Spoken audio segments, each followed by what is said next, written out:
Okay, so basically, guys, first of all, thanks for tuning in. In case you haven't seen the video, gaming in the 90s sucked. Of course, I'm not talking that everything sucked back then. The longer title of this video was Gaming in the 90s sucked at least as much as today. Because this video was basically directed to people, to basically the trend of people talking and bitching about the state of gaming nowadays. That, it's all gone downhill. And so Barry's giving away some of the biggest complaints that we have bullshit sequels that are barely updated, like they just repack the same engine from Call of Duty and serve you a full game for full price. And one other concerns was the fact that most games were now just FPSs or whatever. So basically, I tackled these two arguments and I put them back in context in the 90s, and I show a couple of examples like the Mega Man series, which released 6 games in 6 years. The first one on the NES with a bunch of recycled sprites, and the formula pretty much never changes. You have a few additions. It can be debated, of course, but I show people that are complaining that you pretty much can't tell which first-person shooter is if you just remove the HUD. Well, the Mega Man, you can take screenshot from random levels from different games, and you couldn't tell. There's been 6 years between the first and the last one. You can't. But I also show up that let's see about it actually improved over the years, because in some points, in some areas, not everything, but if you take Super Street Fighter 4, they released the game 1 year later, but with 10 extra characters and new Super Combo Forever characters. But you have the game is $40. It's a budget title, whereas the first one was $60. Whereas on your Super NES, everybody bought Super Street Fighter 2, The World Warrior for $60 basically, and then they moved on to Street Fighter 2 Turbo because you wanted that turbo feature, especially if you were playing PAL. I can tell you wanted to speed up the game because it was fucking slow. So you bought Street Fighter 2 Turbo. You think it was a budget title back then? Never happening. Super Street Fighter 2, 4 new characters, and that's about it. They were created by Capcom USA just so they could release a new version, and everybody bought it because it was supposed to be the ultimate version. And yet, they had another version in arcade and 3DO. And then I'm like, okay, but so far I've only cited Capcom games, right? It's just Capcom. So maybe just the Capcom screwing us up. For example, they're still doing it kind of with costumes as DLC for Street Fighter. So why not just Capcom? And so I show up SNK because Metal Slug is one of my favorite games ever. At least to me, it's one of the best run and gun games. But Metal Slug 2, if you've played it, the game has an ungodly amount of slowdowns. You can tell the engine is not really efficient there. But you would buy. But still, it was the sequel to Metal Slug. So if you had a Neo Geo, you had to have Metal Slug. It was one of the best games on this system. But the cartridge was $300. Almost the price of a system nowadays. And so you would want to buy 1 year later Metal Slug 2, right? But then the year after that, there's Metal Slug X, which is Metal Slug 2 with more vehicles and no slowdowns at all. So you kind of had to have it because you're like, fuck, I got fucking screwed. But back then, I don't know, but chances are you probably bought it because it's a sequel to Metal Slug, and you want your up-to-date Metal Slug build. And talking about updated build, people are complaining about FIFA and Madden in the United States, of course, because you guys don't play FIFA. Of course we do. But with SNK, you had Street Fighter. We had Street Fighter, King of Fighter 94, King of Fighter 95, King of Fighter 96, King of Fighter 97, 98, 99, 2K, 2K1, and I lost track of it at the time. But you had basically an updated formula every year, and So is this any better? Is this any less bullshit than buying the seventh Call of Duty game in 7 years? You know what? I don't think so. That was my point, basically. Same for the overcrowded genre. I talk about the mascot craze, like Skitch, you've seen the video. So I talk about like how every company wanted to sell you a bullshit mascot. It was basically an animal doing side scrollers, and you had to buy because it was the cooler than his neighbor. Like, see, the one thing I'll disagree with you on is the fact that Awesome Possum is, in fact, as his name implies, awesome, despite the fact this game is completely awful by a crappy 10-gen platformer. But yeah, that was definitely a less than fun part of the 90s. Yeah, and I mean, like, you know, because as I said, you know, even if some of these games that I cited were okay or good, or even sometimes up to par with Sonic, even though I doubt it for some of them, but Brian the Lion on the Amiga is actually amazing. But yeah, still, you know, nobody remembers them. People are like, oh, I had fun memories with the 90s,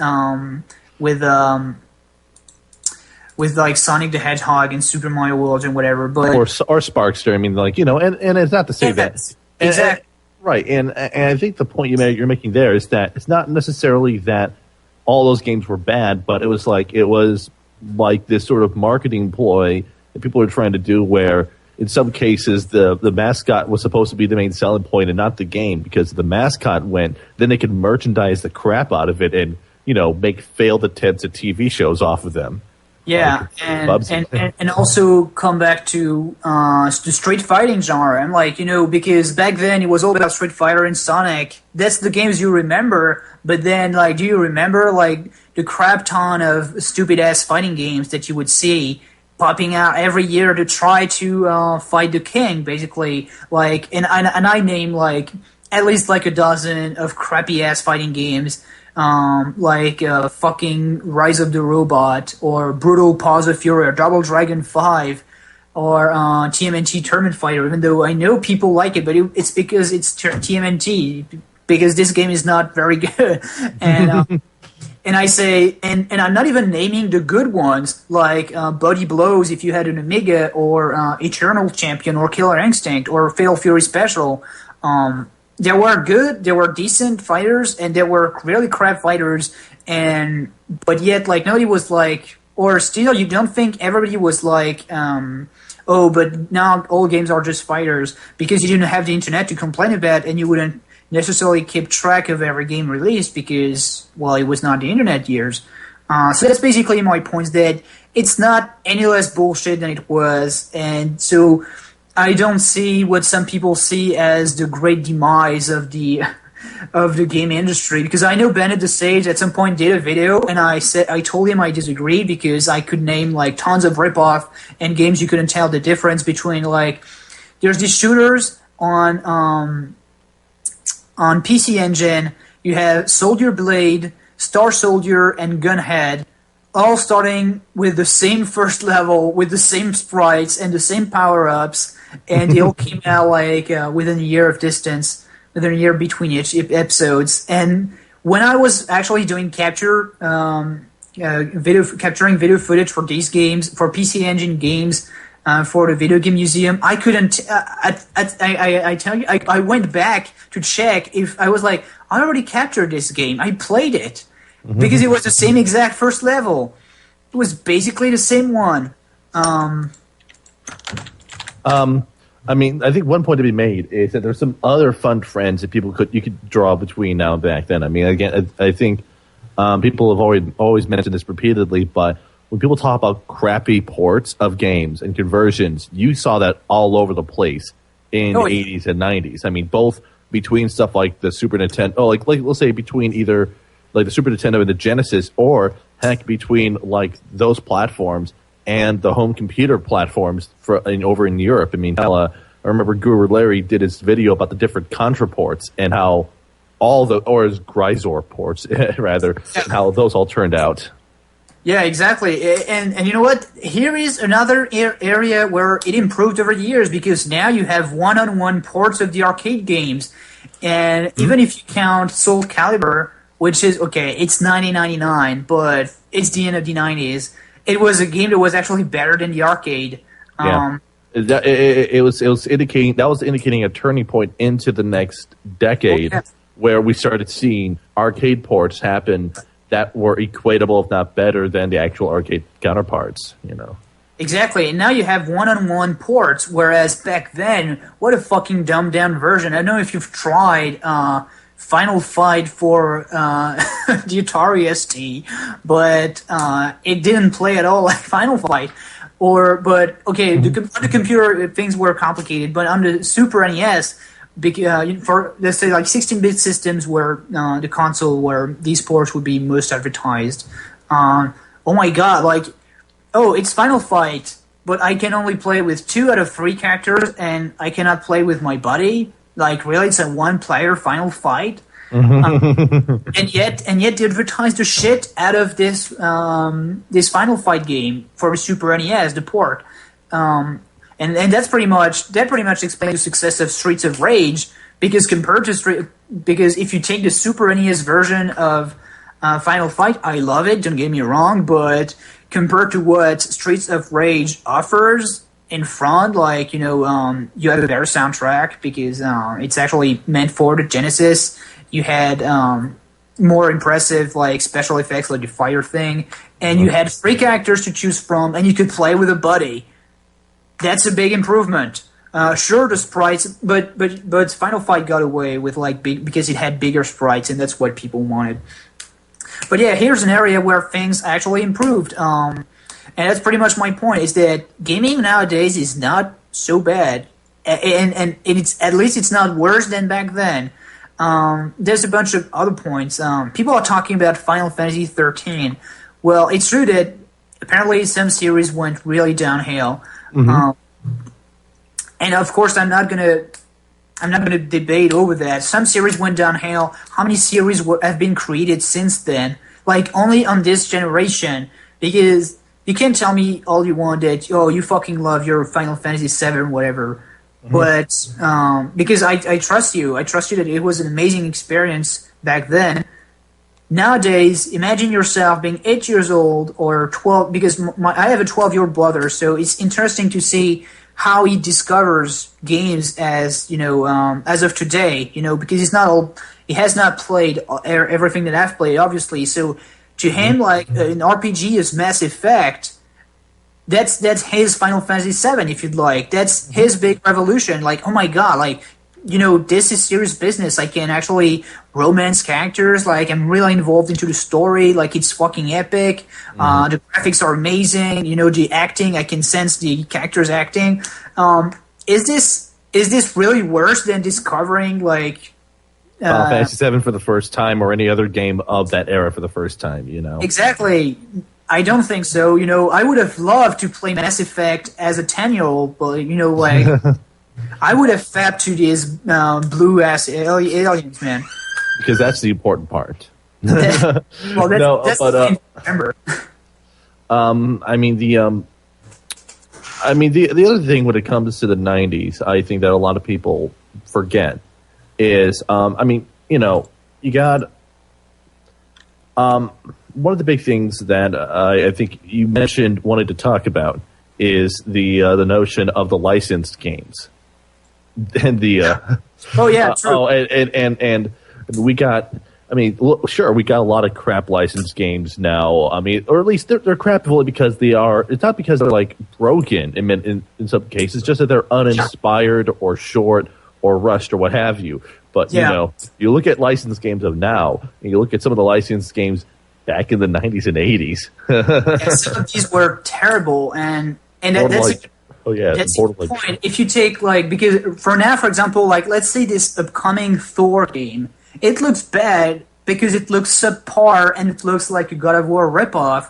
But back then, you would have had a subpar platformer ripoff that was horribly developed and had awful music, or if it was European developed, might actually have good music. You don't know. And you'd have the Terminator NES game. Take a look at the Terminator NES games, and there's one that particularly traumatized me, is because I bought True Lies for the Game Gear. and that was my only game for like that I had for I couldn't buy another game for another 3 months. So for 3 months, I had my Game Gear and True Lies for the Game Gear. Can you imagine how fucking horrible is True Lies for the Game Gear? Oh man, True Lies for the Game Gear. I remember playing that on the Super Nintendo. That was an amalgamation of pain. How in the world did you play it on the Game Gear? Well, and remember, the Game Gear was merely a portable Master System in terms of power and capability. So think about playing a Master System version of that game. I don't want to. Yeah. It's terrible. And you know what? After that, the next game I bought, like I forced my parents to buy, was True Lies for the Game Gear. That is awesome. I mean... I don't even know how that works. For a great example of licensed games and the nature of licensed games back then, look at a lot of the games developed by Radical Entertainment and Rare, and that will give you a nice cross section of just the types of licensed games we got, which were not just subpar platformers, but in many cases barely functioning platformers with some are broken, with ill-conceived, broken control schemes where if you held right and you press the jump button, you would stand still and jump straight up and would have to press right again to continue moving and stuff like that. And so, like, you know what, for example, like, people can complain all they want about, this new Batman game, not the Batman games, because Batman games are awesome, but, some games are very generic. Some licensed games are very generic nowadays, but back then some of them were fucking broken, but to be fair, I can name a good deal of very, very awesome licensed games. Some I reviewed on games you might not know, like you've seen this RoboCop 3 for the Amiga. How awesome is this? You have like full 3D first-person shooting action. It was actual polygons, whereas Doom was barely come out, and it was on a computer that had come out in 87. I mean, like this game was awesome. The Beverly Hills Cop game was fucking awesome. Better than the one on PlayStation 2. Here's an errata where Beverly Hills Cop licensed game did not improve. But you know what? Something I was very angry at, and actually that goes on the other way, is that a lot of people are like, oh, finally a good Batman game with Batman Arkham Asylum. And I thought, are you fucking kidding me? Then you didn't play a single Batman game, because Batman has mostly been awesome as far as gaming is concerned. The two Batman games on the NES are fucking awesome. Mm-hmm. Batman for the Game Gear and Master System is amazing and very different. Batman on the Genesis sucks, but Batman on the Super NES is one of the best beat-em-ups on the system. And Batman and Robin, which is basically like they're very different. The Genesis version I don't like as much as the.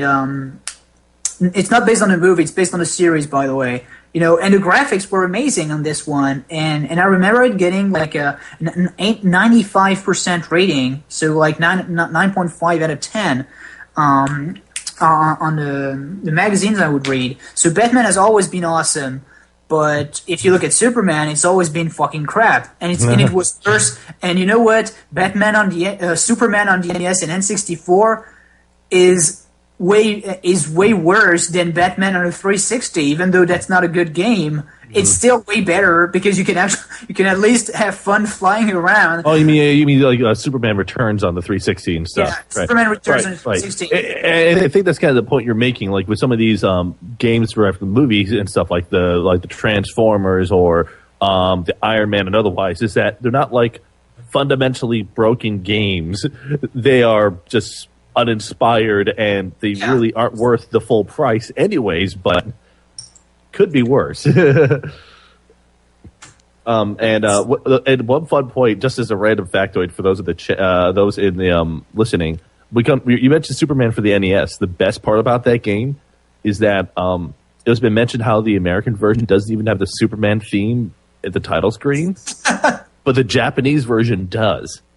They actually had to change the music for the US release because they couldn't even afford to get the proper licensing to have the actual Superman theme song in the Superman game. Yeah, and you know what? You know who would actually agree with my statements in my video?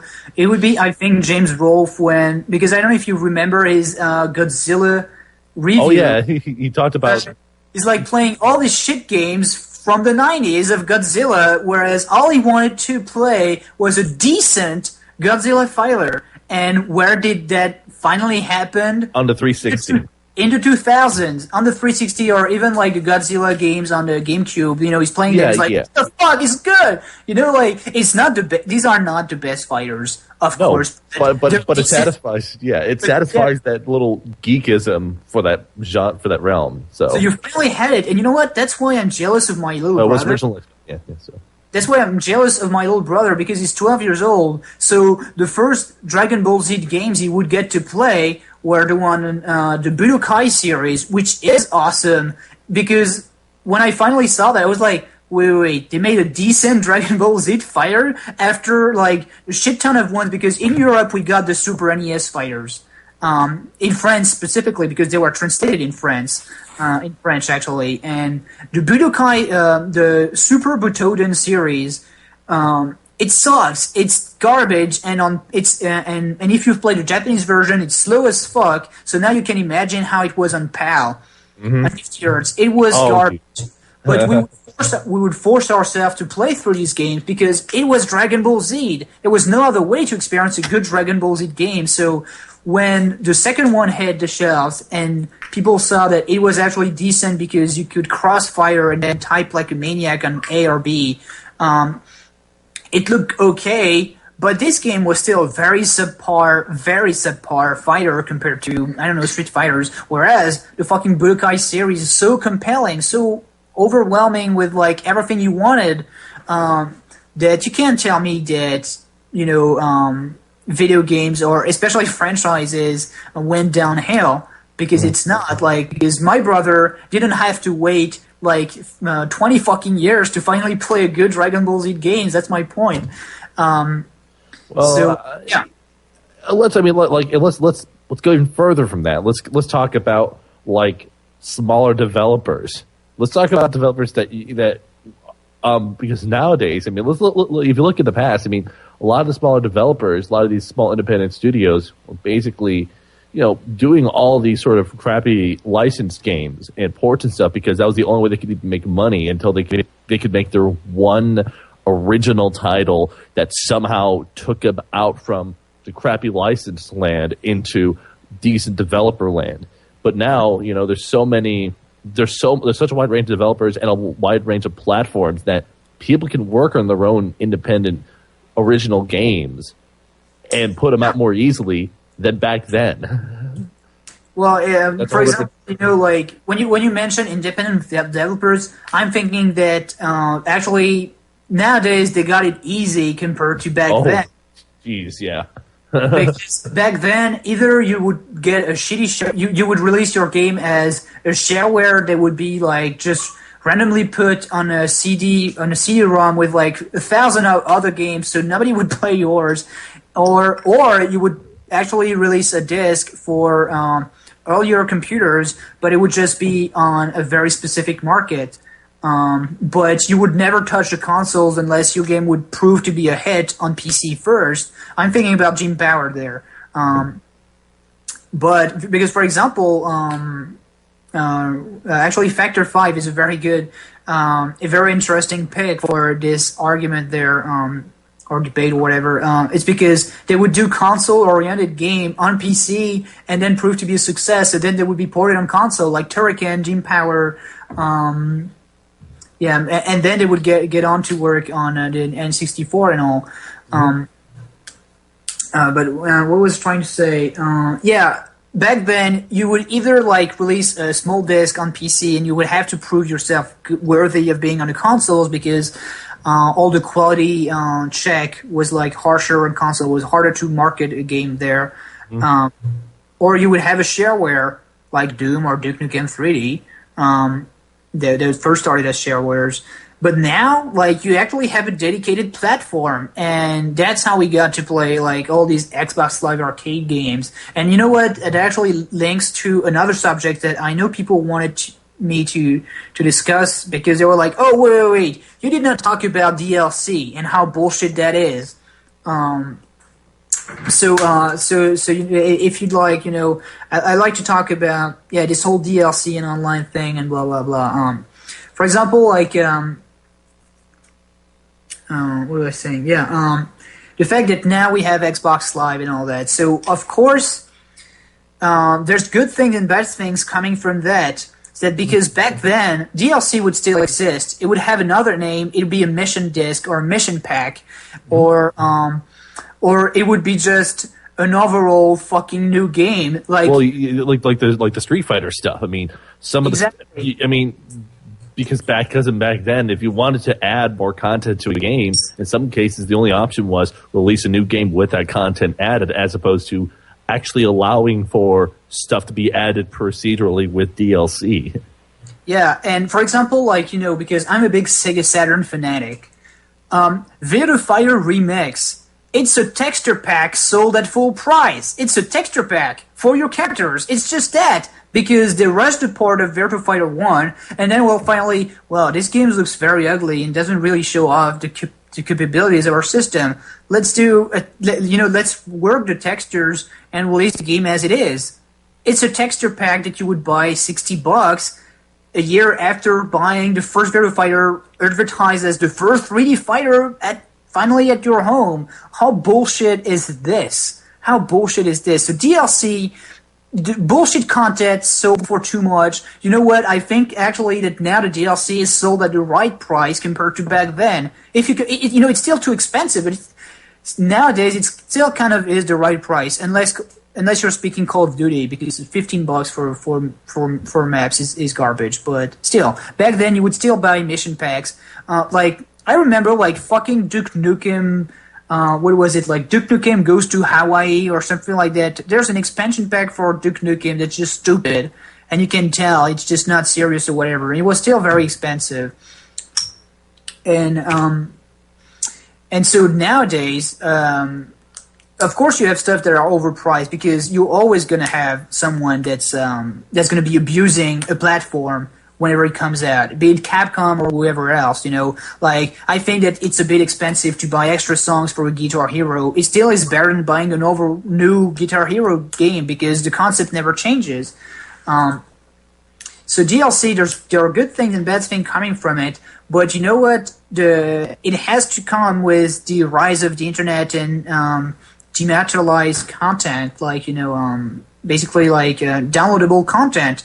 It comes with something good as well, is that now they can update console games, whereas before it was a PC exclusive, and since very few people had internet very early, like, sometimes they wouldn't even bother fix PC games. And how many fucking broken games did you play back then? I mean, like, games where you had Jason, you know this, because since you're doing Until We Win, you're familiar with game-breaking glitches. Oh, I'm very familiar with them. And people back in the day, people used to say, "Well, consoles have an advantage over PCs because you have to get the game right." Consoles have never gotten the games right, ever. No. I'm playing Super Mario Brothers 3 right now, and I've run into a game-breaking glitch already. And this is the first world, and that glitch is on one particular spot in this map. If you jump, you'll actually just fall through the map. I mean, it's there. I think the ability to update has both hampered and helped the industry. Right. On the one hand, you can get rid of BS bugs like that. On the other hand, there is a sort of lackadaisical approach to creating a completed game that's not going to absolutely crap itself every time you play.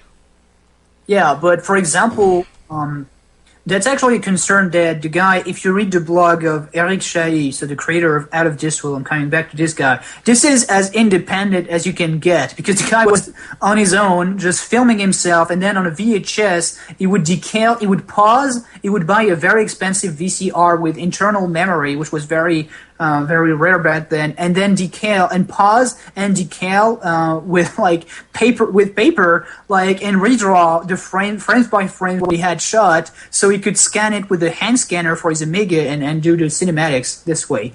I mean, indie developers do some pretty impressive things. I mean, if they have an idea, they have an itch, they're going to scratch it. And even if it doesn't end up being the highest quality thing in the world, they'll still get something out that's relatively in line with what they were thinking of doing. You know what? This is as independent as it's going to get. So he had nobody to try out the game for him. He had no beta testing or whatever. So he says, like in his blog, that the Amiga version plays so stiffly that he doesn't even recommend to actually play this one. It's like, play the Atari ST version, because the gameplay I could not try back then, and it's actually more difficult, and the timing on some jumps is just ungodly, so don't play it. And so you're like, there you go, but you couldn't update a fucking Amiga game. It's on a disc. And Amiga could connect to the internet, but it's not like that. Well, back then, I mean, you had, a 300 baud modem. You didn't want to update that. Plus, you paid per minute on your phone line, and it was not a good situation. Yeah, I remember that, and that was relatively late comparatively to getting online. I remember, like, per minute rates. And you know what else was DLC? A lot of people are not really familiar with it because it was mostly in Japan. The fucking BS. It's actually called the BS. It's actually called the BS Satellaview. So It's all telling you it's BS, right? Which is a Oh yeah, and a number of those games were like just modified versions of existing games, like modified versions of Mario or Zelda and stuff. Yeah, but it was a really cool piece of tech. Oh, it was a cool piece of tech, absolutely, for the era. It was. You were still paying for something that was not worth the price. It wasn't worth the price at all. But but relatively speaking, it was a cool piece of tech. I probably would have racked up a hell of a bill on it if I had it. No kidding. In the video game museum, I actually found out like the modem for the Genesis, which I have no idea, for the Mega Drive because it was Japanese. Modem for the Genesis, like for online play. I was like, what the fuck? But that's another point. But still, DLC existed, and they've tried to find ways to sell you bullshit content for a higher price, dematerialized, so they didn't even have to sell you a hard copy, and it was still more expensive than it was a hard copy. So the point that DLC are nowadays, sure, you can find it now because now it's available everywhere, but you have internet that also gives you access to, what we said, independent games in a way that you would have never heard of before, like really, like because nobody paid attention to these, CD-ROMs with like 500 games, shareware games on it. Nobody cared. Well, I did. My dad used to buy them all the time because they usually had some pretty cool things on them. Every once in a while, you'd come across something that was just like, wow, that's really exactly. Out of 500 of them, you would find a couple of ones that you would still play, and you'll be like, okay, I'm going to consider buying this one. But still, it has nothing compared to the exposure independent game is getting nowadays. Well, there's a lot of reasons for that, and it's a lot of it is due to the internet, but a lot of it is also due to the recognition, basically by the gaming industry too. That hey, you know what, a lot of us did start out as independent game developers. Exactly. So again, another area where this improved as a whole. So another point where I basically can say that if you think gaming sucks nowadays, then it sucked harder back then. You just don't remember it correctly. You just have nostalgia goggles on. Well, yeah, the nostalgia factor is always a thing because let's be honest. I mean, going back to your point on sequels. I mean, how many goddamn Mario games have there been? Yeah. I mean, seriously, how many Mario games have there been? And let's say extend the point even further. How many Mega Man games? How many? Or let's go like with the Mario thing. How many crappy side licensed Mario games have existed? Yeah. Let's say like Mario Teaches Typing, which I remember distinctly playing, and the other sort of like the learning center games. So yeah, Gamer 1414, you're right. I've been kind of jaded by UW. The nostalgia for me, I enjoy playing the good old games, but there are just so many bad ones. Oh, and I mean, just a ton of them. It's just ridiculous how many bad ones there are. I think the reason is, the ultimate point is that a lot of what people get upset with game industry now a lot of those industry sort of issues have been in there for a long time. Well, they've been there. They've been around for a while, and one of the issues I have, especially with DLC, is just how much they charge for it for the very small amount of content you get. I mean, I do think it is exploitative, but at the same time, I remember paying about $40 for Quake Mission Pack 1, and that was like another set of maps, and that was it. So Yeah. it's always been that way. I'm not saying it's right. I'm not saying it's a good thing, but at least you have the internet now to sort of tell you that, oh, hey, by the way, this thing sucks. Don't buy it. It's not worth $15 DLC. Exactly. How much you paid for Quake 3 Arena? Like like it had at some point. I think it's called Team Arena. Like the Team Arena add-on? Yeah. I didn't pay for that. I bought Quake 3 Arena and the Team Arena add-on that came out. I was not into it at that time because I didn't like Quake 3 Arena. But I think I spent $55 buying Quake 3 Arena. Yeah. Oh yeah. Well. So yeah, you see, like another area where it's been there. You've paid for it, but a lot of people still don't remember it because, again, as I said in my in my video, that of course, if back then, because some people are now 50 and they're still playing, so some people had a salary and could buy as many games back then as it can nowadays. But if back in the early 90s you were a boy with a birthday wish, of course you remember fondly the games you had, because now that you have a salary or revenues, you can buy like a lot more games if you're still into gaming. So you'll feel like, oh wait, I've bought a game, but I feel like I've played it already. Like the gaming industry has gone downhill. You know what I mean? Well, I think a lot of people make that comparison, but that's if you feel like you've played it already, then why are you playing that game? Go seek out something different. Mm-hmm. Exactly. I don't think a lot of people do that. I think more Because people there need to do is that. actually there was a good comment. There was a comment that was relevant to basically like the mindset of some people that are like, well, most games are now just first-person shooters and whatever. And a guy actually just answered right away. I think there actually are more genres nowadays, more variety than back then. Oh, absolutely. Well, back then in the day, I mean, it was Super Mario, it was Zelda, and it was RPGs. Yeah, And then RPGs on the PC were completely different, but they were still just RPGs. right. Yeah.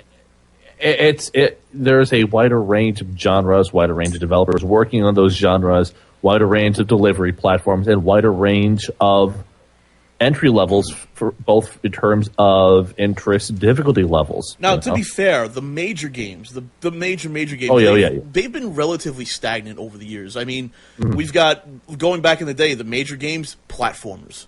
Back in the NES and the Super Nintendo era, it was platformers. Platformers were king because that's what the hardware was made for.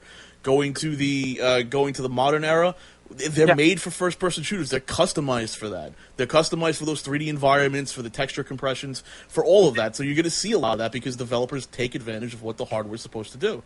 And so you'll see that. But the reason it's that way is because these games are profitable. Well, are profitable in the first-person shooter case.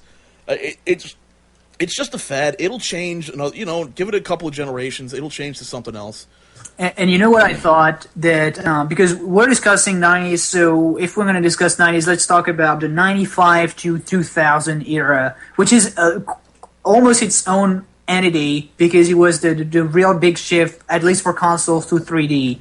And the thing back then is that if you remember, like the PlayStation 1 and Sega Saturn and N64, it was a lot harder back then to advertise a 2D platformer because people wanted 3D more. So there's this whole shift and weird area. I can't really name which years, but it was definitely the late 90s where basically like side-scrolling shoot 'em ups were nearly almost extinct, and even more than in the early 2000s. But now with this current generation, because remember, we're still trying to talk about people who think that current generation now sucks and that it did not back then. Nowadays, all these genres that you loved are coming back like very strong because we have new platforms like downloadable content, Xbox Live Arcade games that are actually really suitable for this kind of market of people that want to play side-scrolling games. They're not as expensive. They don't require as much money than big, expensive shooters. But you can have a side-scroller that looks better than what it did, and some of them are fucking awesome. You can have 2D fighters, etc. On these downloadable platforms. So another time, like now, like you actually have coexisting market almost in harmony that give you a wider range of releases, because on the Super NES, as you said, like mostly fighters and platformers. Then on the next generation after that, mostly 3D games and a lot of Doom clones and Duke Nukem clones or what next, and actually the mascot phase actually got started over again after Super Mario 64. I don't know if you've played Rascal for a PlayStation 1, but that game is horrendously bad. It's terrible, and Chameleon Twist for the N64 sucked just as much. Or how many shitty 3D platformer is there? Well, I mean, one big thing to keep in mind is that you had a lot of these games being made during those consoles that were not very good because they were very early attempts at doing 3D games. And I mean, heck, and you know, case in point, I mean, you talk about Mario 64. I mean, yeah, it was a landmark game, but at the same time, look how many bugs and glitches there were in that game. You could do you can technically, although you do need tool assistance for it, you can technically do a 0-star run of it because it is the 3D and it is bugged to hell. Right, and the way it was an early game. It was an early 3D game. That's going to happen. So you sort of excuse it. It still is way better. And that was one of the best of that era, best 3D platforms at the time. Because Bubsy 3D can go suck a donkey. So nobody can tell me, oh, you know what, on the PlayStation, those were the good old days. No, because you played like thousands of like futuristic racing games that were very generic because they wanted to cash in on Wipeout. You played a bunch of Mario 64 ripoff like Bubsy 3D or Bubsy 3D came before. So and then there were a lot of 2D games that were like Castlevania Symphony of the Night.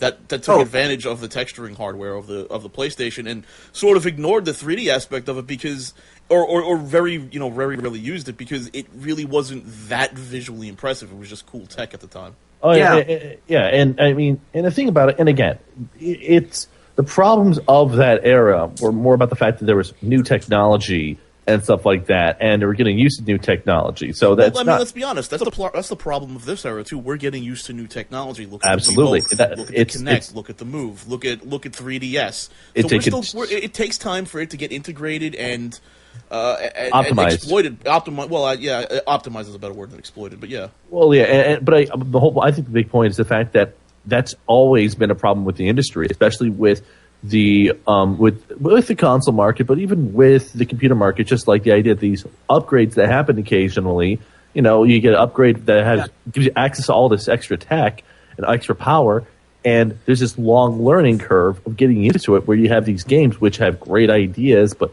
aren't well optimized, and well, there you go. And you know what, Jason, you mentioned the Move and the Kinect, and actually that's another point that I saw in the comment section that a lot of people wanted me to talk about, was like, oh wait, what about like the shitty gimmicks like the Move, the Kinect, and 3D? Well, if you guys, because you're Skitch and Jason, so I know you guys know, but then it means that the guy has a very selective memory or didn't watch If you watch awesome video games, you know all about the gimmicks of that era as well. There were gimmicks. Oh, were the gimmicks hard to swallow? Let's say the activator. The activator. You know what? One gimmick that stuck around for the longest time with Nintendo was the Game Boy Link. Oh dear. I mean, I remember having the Game Boy Link technology around up to I believe the GBA. They refused to have any sort of real internet connectivity with the damn thing, and then finally they gave in with the 3DS. Well, not the 3DS, the DS, I should say. Yeah, I remember for just the longest time. Yeah, that cable. Oh, I remember for the longest time that was the only way you could do multiplayer on portables. and it was just painful to use. Yeah, and it's, you know, I mean, was it a interesting way to deal with that sort of existence? Yeah, but I mean, you know, well, I mean, at the time that the Game Boy came out, yeah, it was an interesting sort of thing, but it was at the time though, it was a gimmick. Oh, and people were like, "Well, who would want to play multiplayer Tetris?" Let's also keep in mind the power demand and the screen quality of the portable systems. Yeah, I mean, but it was seen as a gimmick. It was seen as a way for Nintendo to make more money off the Game Boy. It was not seen as, you know, oh hey, multiplayer is where it's at, sort of thing. No, it was just a thing. Very few. Actually, on game trailers, they did a thing about the best system sellers recently, and they said, "Oh, with Pokemon, the link cable for a Game Boy finally found its use. It was finally useful." And I think they've never sold more link cable for a Game Boy than with Pokemon. Really, like I like how you call Pokemon like it's a food. Well, what should I say? Pokemon. You call it Pocky like it's a stick with chocolate on it. Okay, going back to the gimmicks, let's just name a few just to get everybody's mind to it. Like, how many you had? Like, 3D was there because there are 3D glasses for the Master System, the Vectrex, and a whole bunch of other systems. There are games where you could switch 3D on the PlayStation as well. So 3D is not the issue right now. But you had the Power Glove, the Sega, the Menacer, the Sega the Super Scope. How many games are on the Super Scope, and how many of them are good? One. Well, one of them's good. To answer your question. Yeah, there was like one good game, and there was like maybe 3 games. You had the Super Nintendo mouse, which I think the only game that you actually would want to use the Super Nintendo mouse for was the Mario Paint. No, Civilization, because Civilization supported it. Oh, Civ really supported on the Super Nintendo? I had no idea. I believe it did. I'm pretty sure it did. Cannon Fodder actually is very good with the mouse as well. But you know, it was a peripheral that you would buy, and they would kind of like, and you know what? Actually, those we mentioned, except for the Power Glove, but those we mentioned actually worked. But the Sega Menacer doesn't work for shit. And back then, like another point where gaming in the 90s really sucked is that some peripherals just wouldn't work, and not only some peripherals, some console would just not work, like the Jaguar CD. Because let's not forget that it was a time where you had a lot more systems on the market, and so because right now, if you buy a system, you're not taking much risk into knowing whether or not it's going to have games on it. Whereas back in the 90s, when you would buy a 32X or a Mega Drive, you were fucking toast. You were completely and utterly reliant on the promise by the company that the hardware would be supported. And we have learned, and I've become a very jaded consumer from it, that you don't ever listen to what a company has to say. You have to make your decisions on your own because they lie just to get the money. And how about the games.com? Oh, dear. Oh God, that Tiger thing? Well, why did you bring that up? Everything that Tiger did was awful. Let's not ignore the fact. Everything they did was absolutely horrible, overpriced, underfunctional. I mean, you got the R Zone, and yet they still somehow managed to have aisles dedicated to them in like Toys R Us. Wow. Yeah, it's true. But you see, like, another point where that era sucked back then, because sometimes you could get ripped off because on your birthday wish, you would wish for a console that would just would just get no following at all. So you would end up screwed. And nowadays, like, the market is at a point where the only systems that actually manage to go out are, you know, get a decent following. Even though, yeah, there are some, like, you know, like, of course the Gizmondo, but it was still like 5 or 6 years ago, even like 7, I think. But that's about like the last system that just would just die over 2 months, a 2 months period. But back then, I remember in the 90s, like sometimes when you would see a new system getting advertised, you know, like you would not feel as confident as nowadays into like thinking this game is going to get a following, especially PC Engine systems. Like the fucking PCFX. I remember watching like previews of it, and you're like, oh, cool, that sounds very cool. It never came out of Japan because the system sucked. Same for the N64 for the Famicom disk drive and the N64 disk drive. Yeah, or the fucking FM Town, which is a good system. FM Town was an awesome system, but it never came out over here. Never came out over here, yeah. Yeah, exactly. But it's a good system, but it's its own little thing. Because the FM Town is actually it's actually good to play let's say all the PC games like for Amiga and early DOS games on a Japanese console. So if I was Japanese, maybe I would have fun with my FM Town. But yeah, someone say the Pippin from Apple. Another point, it's bullshit. Apple would advertise the Pippin, this system sucked, and get no following. So what if you'd buy the Pippin, would get screwed. And I think that for those who bought the Pippin back then, the only time would actually ended up playing a good game for it was they had to wait 10 years for the fucking internet to provide all the games that were in development, and so they could finally play ports of Macintosh game, like the game made by Marathon, the game made by Bungie. Bungie game, yeah. Yep. So there you go. And it's another point where I'm actually I'd be glad to hear someone say no, you're wrong on this, but I'm pretty sure that people can agree can get behind that idea that it was bullshit back then, that some system would get no following at all. I had a fucking Lynx back then, so I know. Oh, the Atari Lynx? Yeah. I'm so sorry. Yeah, but you know what? Because I grew up playing Atari ST, so I thought, oh, it's a portable Atari ST? That's my favorite system, so if it's portable, it has to be good, right? And I had California games for it.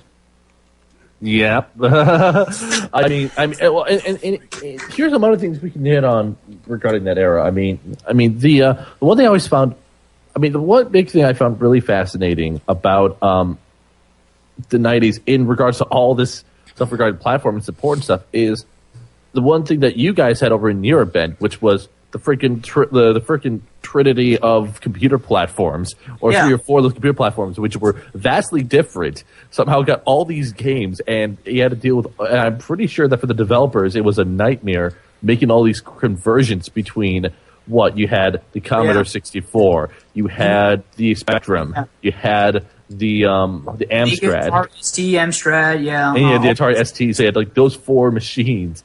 and you know what? Actually, because the guys that are doing the remake of Toki in HD soon for the Xbox Live Arcade and PSN, I got in contact with them because they're French, and they have in their team the guy who did the port for the Amiga back then, and this guy would tell me that he had on his own pay go to the arcade nearby, put quarters in the Toki machine, and play it, and see, and basically take notes on what the levels were, and take pictures with his with his camera, and to remember how the sprites would look like, and then he would develop his photograph, and then come back to his Amiga and be like, okay, this sprite kind of looks like this. Wow, that is that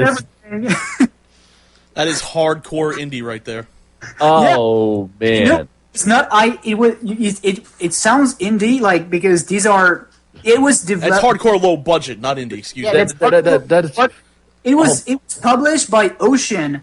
Ocean did arcade ports for these computers. Ocean had lots of money, but there was one guy behind that port. And actually, when I finally bought Gene Power for the PC Engine CD-ROM because I wanted new soundtrack, that I'm very fan of the soundtrack. Gene Power. And the CD soundtrack is amazing, but when I was playing it, actually the game is glitched as fuck, and actually I stepped in the blog of the guy who did the port, and it was one guy, and he had the Amiga version to play with, and then he had the developer's kit for the PC Engine, and he had to just do from scratch and pretend, and just from his playing experience, reproduce the gameplay on a PC Engine in 3 months. So basically, these were people that had such a low budget. They weren't even given an official reference version of the game. They had to basically play the other version of the game, take notes, and manually recreate the level, just like a fan now playing through Sonic 2. And just recreate the game from scratch without even the benefit of an emulator that they could just open up and just freeze. And yet you were the official developers of this game, like, and you had Birdie next to none inside information. These are obviously just examples, but another thing where gaming in the 90s. And that's why some of these sports are just half-assed, because basically a good big company like Ocean would just go to some guy and say, "Oh, you're pretty smart. How about you make Contra for the 8-bit computer, the Amstrad, which is total shit. Good luck with that." Like, of course the port is going to be half-assed. There's one guy behind it. You know what I mean? So that's why I think Street Fighter 2 for Atari ST doesn't play very good. Well, that's the.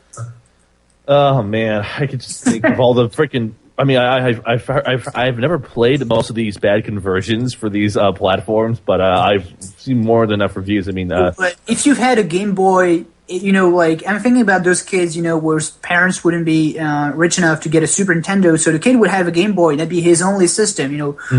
Kind of like me and the Game Gear, sadly. Then he got if that was the case, then he'd get stuck with shit like the Terminator on the Game Boy, and then he was just like, exactly. You would get fuck gaming. Well, at least it wasn't the quick shot supervision. Yeah, it was not supervision, but for example, if you had the Game Boy, great system for games that were developed for it, because God help you if you played Mortal Kombat 2 on the Game Boy. Oh. Because it was, was it? I forget which one. Mortal Kombat. Like, one of the Mortal Kombat for Game Boy ran fine, but then one of the other ones just ran horribly and couldn't even keep up.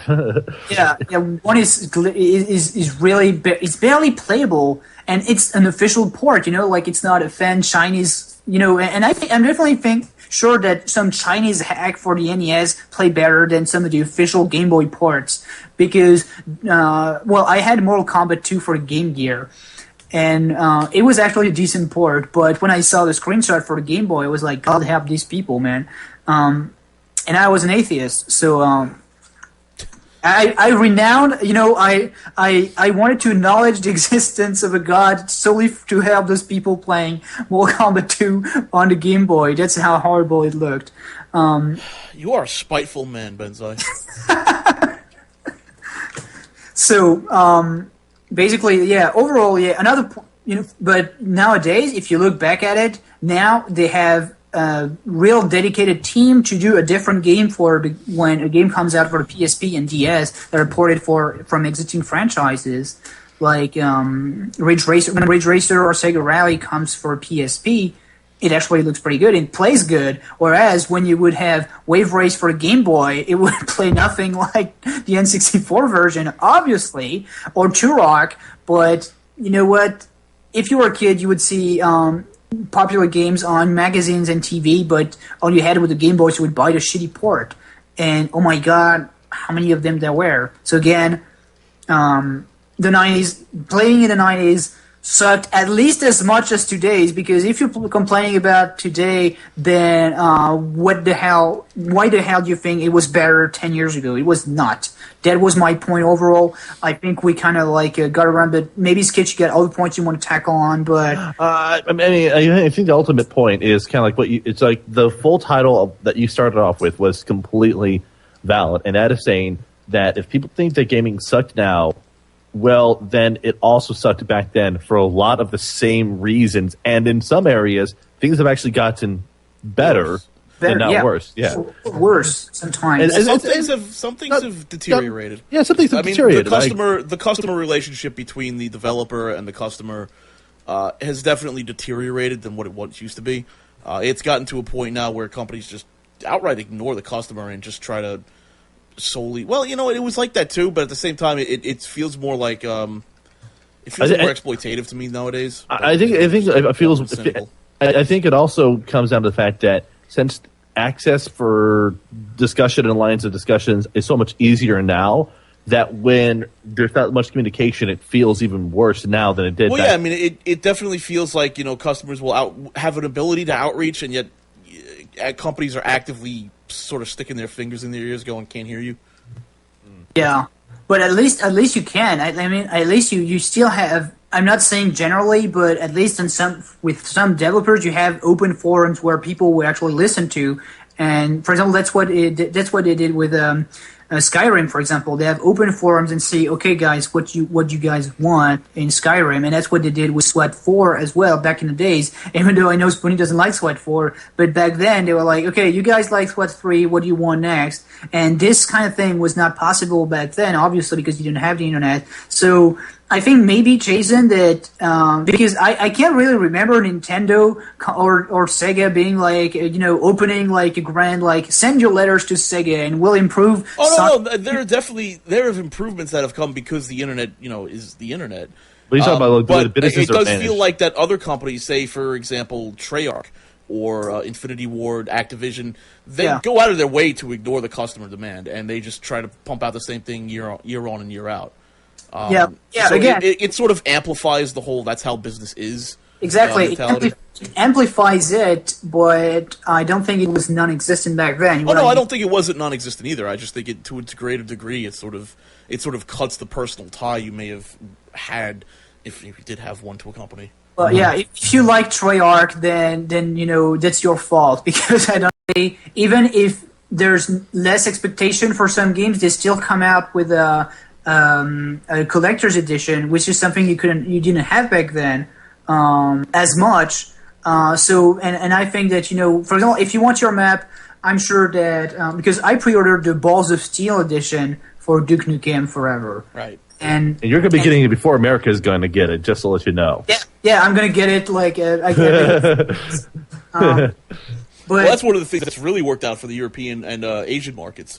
Is that not really like Asian markets, but I mean like China, especially for the European markets. But is that the whole process is sort of reversed, whereas America used to get it kind of ahead of time. Now it's sort of reversed because of economic concerns. That pretty much you release everything first, and then you sort of release in America. Yeah, and you know what? Yeah, actually, you know what? If my video was gaming in the 90s in Europe sucked, then I would have a lot more to say. Like, we would get fucked up. You know what? I think at some point I would do like, I wanted to do like just a video where I just play Mega Man Super, the most famous games on the NES or Super NES in PAL. Just for people who've never seen these games running at 50 frames per second. It was terrible. Like, Sonic was slow as fuck. It was terrible, and Mega Man, like, Skitch, you're a great music lover. You know how they slowed down the musics. Oh, yeah, and I absolutely. I remember listening to some versions. I listen to some versions of songs. I'm like, what the hell is wrong with this NES? Like, oh, wait, it's the European. It's the PAL version. You know how much time we had to wait? The release of the Dreamcast, and let's say more specifically, like after Dreamcast came out in Europe in 1999. It was the first system to propose a 60 Hz mode with its game. So basically, during the whole 90s, another point where this was bullshit in Europe is that you would play 50 Hz, and you can ask Guru Larry, that's why you would import his N64 games and Genesis games, because playing in Europe in the 90s sucked balls, and I got ripped off. And when I discovered that Mega Man was not slow as I remember it was, I was very upset. And that's why a lot of people actually would play then on the Amiga and the Atari ST and those 16-bit computers. Is that back then those games were still 50 Hz because that was the norm, but the frame rate was not slowed down. They would be developed like that because you can have 50 Hz games that are developed that have a good 50 Hz mode, so it basically doesn't feel any slower or sluggish. But on the NES, they just went lazy and just like slowed everything down, at which speed the runs. Because they didn't re-optimize the code or anything to go with the different clock cycles. They just ran the exact same game on a different clock cycle. It's like, okay, it runs slower. Whatever. Shit. And then another point that you brought up, Jason, is that gaming in Europe in the 90s fucking sucked because you would game like 1 to 2 years after the US release. And or never get it at all. Or never get it at all. Whereas, we never got the first Final Fantasy to come out in Europe is 7. 7, right. Really? I had no idea. Yeah, because Final Fantasies 1 through 6 never got released in Europe in any form originally. Huh. Because Nintendo of Europe was even worse than Nintendo of America, among other things. Yeah, Chrono Trigger never came out in Europe, so Chrono Trigger PAL doesn't exist. You have, but we you know what, that's funny because since we had anime big sooner than United States, still we would have those Dragon Ball Z game. So you had the other Akira Toriyama designed game, but not the one that exactly Jim was really known for. Yeah, that's a strange thing. For example, like we would have Secret of Mana, but actually Final Fantasy Adventure, which is really Seiken Detsensu 1. One never got released. Here in France, it's called Mystic Quest. It's called Mystic Quest here in the U.S. too. No. He's talking because Mystic Quest on the SNES has nothing to do with Mystic Quest on the Game Boy in Europe, which is Final Game Boy one. Okay, the Game Boy one was just Final Fantasy Adventure, called Mystic Quest in Europe. Whereas it's just Seiken Detsensu 1. Well, that's kind of brand confusion and people. Oh yeah, and it happens to a lesser extent nowadays. But I mean, back then branding was pretty much everything that video game companies were made of. So they tried to control their brands very, very carefully, and it I think ultimately ended up hurting them. But nowadays it's more universal, especially with the advent of the internet and people are more connected now than ever. So it's not one of those things where it's like, oh no, you can't. Yeah, and so for example, we would often get games like 1 year later. So in Europe, it was pretty much worse, and because you would wait for a year after seeing the US previews if you were reading magazines, and after waiting a year, you would get a shit port in 50 Hz. Like, so how can you tell me, oh, it was way better back then? No, now we have world release for most games or within the same months, except for fucking Demon Souls that came out like something like a year later in Europe. What the fuck? But still, this is one of these rare iteration when that happens. Whereas back then it was systematic to get a game 1 to 2 years after its release, like Mega Man 1. For example, just as far as system goes, and Famicom 1983 in Japan, 1985 in USA, 1987 in France. And so in France, the NES and the Master System came out at the same time. So back then, regarding graphics, there was no question asked. Like the Master System looked better. Because of course, like it's a hardware that's like 5 years younger than the NES, so that's why in Europe, for example, it's one of these rare markets where the Master System had a good share of the market. That's why people remember it mostly in Europe as well. Well, there's also the problem of global distribution channels, which have been significantly, I want to say, quickened over the years, whereas. Back in the day, it was still one of those things we were all still trying to figure out on a rapid scale. Yeah, it's but as far as consumer go, we would get ripped off, and that's why. And I guess that's the closing comment because it's been an hour now.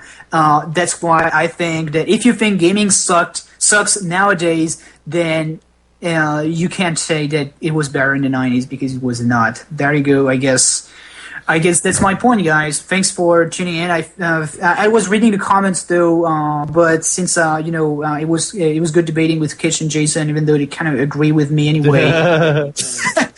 But still, I thought we got an interesting discussion going on, and thanks for tuning in. Thanks, Jason, for the space on your stream. I very appreciate it.